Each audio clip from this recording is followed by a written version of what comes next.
Meni bir shapot turdi. Ishoning men u shapotiga men betim ag'rigan emas. Meni qalbim ag'ridi. Butun Salom. Albatta bu shapot bilan sirb bu farzandimizni yuragi og'rimagan, balkim milyonlar insonni bu jo'grafiyada ichkarida va tashqarida yuragi og'riganini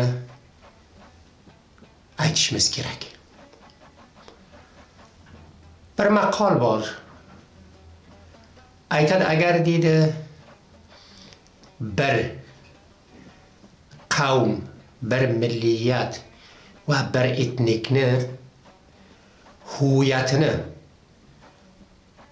o'rtadan olib borish uchun talosh qilsang, yo bir milliyatni masxi huviyat qilmoqchi bo'lsang, uni tilini, madaniyatini, kultur va farhangini qo'ldan olgin deydi. Aziz do'stlar, bizlar bu jo'grafiyada Afg'oniston o'zbeklari o'laroq eng bumiy bir xalq bo'lganimizni tarix bo'yicha sobit qilganmiz. Bizlarni otalarimizni ot chopmagan joyi bu jo'grafiyada va uning hamjavor jo'grafiyalarga qolmagan. Otalarimizni otlarini, oyoq izini har joyda ko'rib bilamiz. O'sha shakl Afg'onistonda bo'lib o'tgan hodisalardan keyin biz ham bu jo'grafiyani arziy, tamomiyat arzisi va bu jo'grafiyani borliklarini qo'rish uchun minglarcha insonlarimizni qurbon qildik. Va hamisha boshqalarni zo'ravonligini qabul qilmadan o'zimizni, xalqimizni osoyish va osudaligini istadik. Hech kimga taslim bo'lmadan xalqimizni rifo va osoyishi uchun mujodala qildik. Necha kun oldin albatta bizlarni hatto shahidlarimizga behurmatliklar bo'ldi va bizlarni bobomiz Hazrati Navoiyni haykallarini sindirib va uni albatta o'rtadan yo'qotdilar, olib bordilar. Bular o'sha siyosati masxi huviyat, ya'ni huviyatlarni o'rtadan olib borish. Sizni tarixiy asar va osor va obidotlaringizni o'rtadan olib borgan zamoni sizning asarlaringiz u jo'grafiyalarda yo'qolib ketadi. Bu yigitimizni sisi bizlarni qalbimizni parcha-parcha qildi ki mani betimga tegan shapot yuzimni og'ritmadi, balki qalbimni og'ritdi degan so'zni sarf qildi.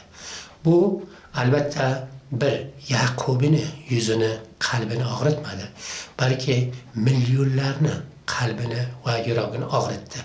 Ki bugun ijtimoiy tarmoqlardagi aksil amallar va kunishlarni ko'rib to'xtagansizlar.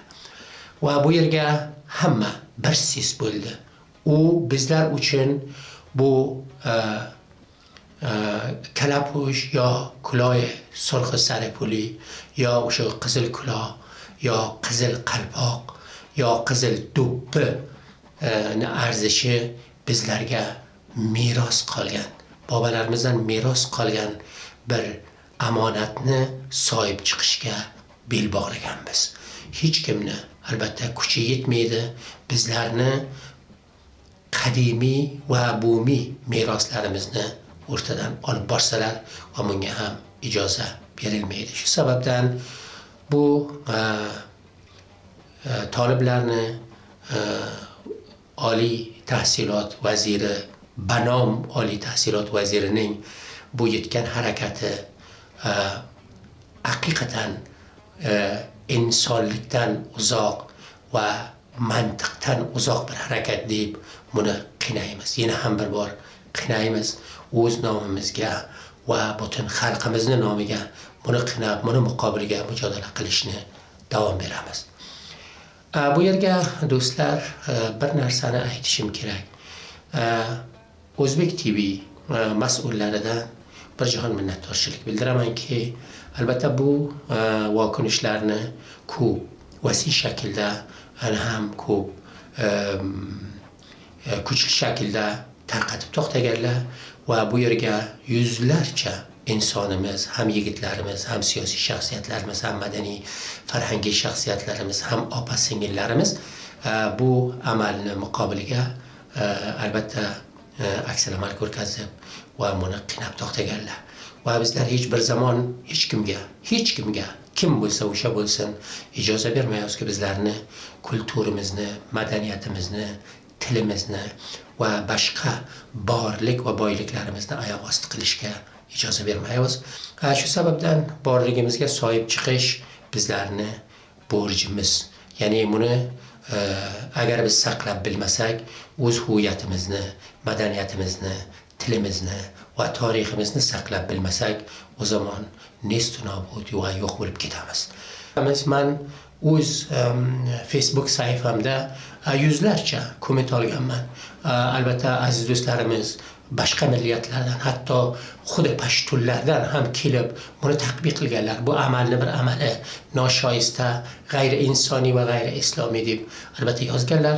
Ulardan ham bir jahon minnatdorchilik bildiramiz. Hammalariga sog' salomatlik tilaymiz. Bizlar bilan yashaymiz. Bizlar madaniyatlar bilan yashaymiz. Agar bizning madaniyatimizga hurmat bo'lgan zamoni, boshqalarning madaniyatini ham hurmat qilishga bizlar hozirmiz. Buni tarix bo'yicha isbotlab kelgan bir xalqmiz. Bizlarni bobolarimizni hokimiyat zamoni, imperatorliklar zamonida o'z tilimizdan ko'proq boshqa tillarga ko'p diqqat bo'lgan, tavajjuh bo'lganini albatta tarixlar bo'yicha yozilib kelgan. Bizlar bunday bir madaniyatdan kelganmiz. Bizlarni madaniyatimiz, osorlarimiz O'rta Osiyo yo Turkistondan boshlab Afg'oniston, Eron to Hindistongacha ko'rinishi mumkin.